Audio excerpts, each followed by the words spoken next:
played and the job that he's done to be able to keep them competing like he has. That speaks volumes of the character of his players and then also the job that he and his staff have done.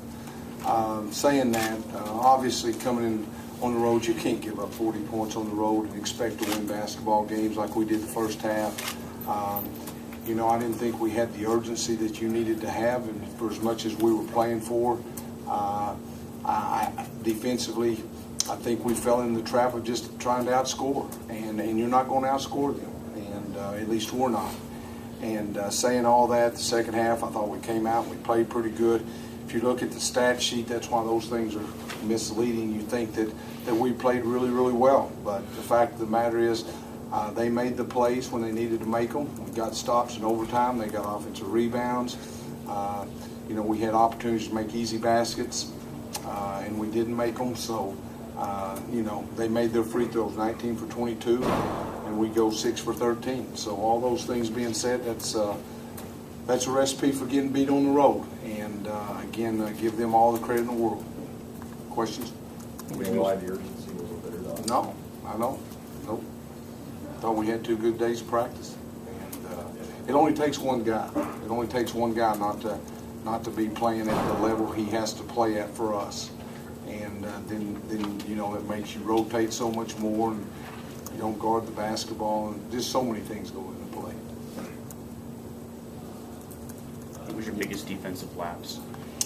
Gosh, all of them. Penetration, offensive rebounding, transition was atrocious.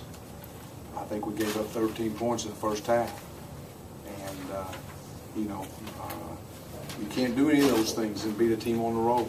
And, you know, we got close. Again, I thought in the second half our guys tried to compete, and they got it into overtime. But, again, Ohio State made the plays to win the game. Doc, why do you think the big disparity in free throws? They were more aggressive, you know, I guess. I don't know. Maybe I think it goes back to us not just being at the level you need to be at to play defense in this league, and dribble penetration, all the things that we built our program on defensively. It didn't click today. You think you shot too many threes? No question.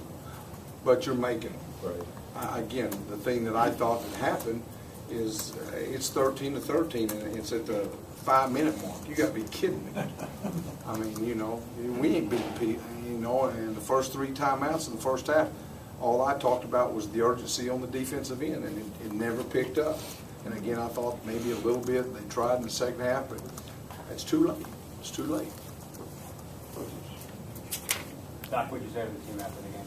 Told them they blew an opportunity, me as a coach and them as a player, to not come in here and have the urgency that you have to play on the road. You know, it's a life lesson. You know, guys, people aren't giving you anything. As I told them, maybe they give you stuff when you're 5 and 6 years old, but when you get to the age that you are now, either in school, maybe whatever in life, they don't give it to you. And the sooner you learn it, if this helps one guy learn that lesson, I guess it's worth it. And I told them, guys, you're looking at an opportunity for your lifetime that you're going to look back and say, man, you know, we had a chance, we had an opportunity, and for whatever reason, we didn't get it done. Doc, I'm sorry. And give them credit too. Yeah. You and Fred are good friends. Sure. Can you imagine what some of the stuff he's been going through? Yeah, I went through it last year. Yeah. Yeah. That's what I mean. Can you just relate to that? Again, I thought our team last year, every game but down at Texas, just like his team, competed their tails off. And I think our guys came into every game last year just as his has. I mean, you're looking at a team, guys, that has lost 11 points to Texas Tech at home, and every other game has gone the last minute or two with them a chance to win every game at home.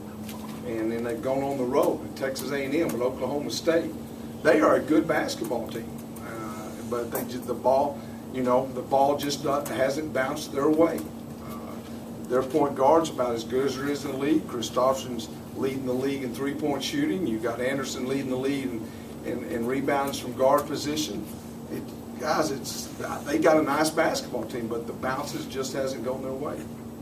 How are you feeling about your team's chances at large bid? Well, again, I don't think you can even look at anything, you know, you look at it today, as a coach sitting here, you think the sky's falling in.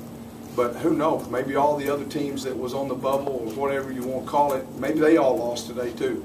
That's why you can't look at it until the 16th game is over with. I mean, obviously, you've got to win basketball games. And no disrespect to Iowa State, because I think they've got a great program and they've competed their tails off, but it's not a good loss, even though that it's on the road. And that's just a fact. And you know, they could have very easily beat us at our place. I'm not disrespecting their team. That's not what I'm doing. The fact of the matter is they've won one game going in here, and the national media thinks that, you know, that whatever. And as a coach, I've dreaded this game for 3 weeks. I think I've told the local media I've dreaded it because I think they're that close. I really do. So it's not like, as I tell everybody, I mean, you hear coaches say they don't think about it. That's crazy. We all think about it every day. You know, what do you got to do to win? You know, get in the tournament. I mean, you know, these guys kill me and say, well, we don't think about it. Don't worry. Yeah, we're right. I think we all worried about it. You better. Coach Sadler? Guys, thanks.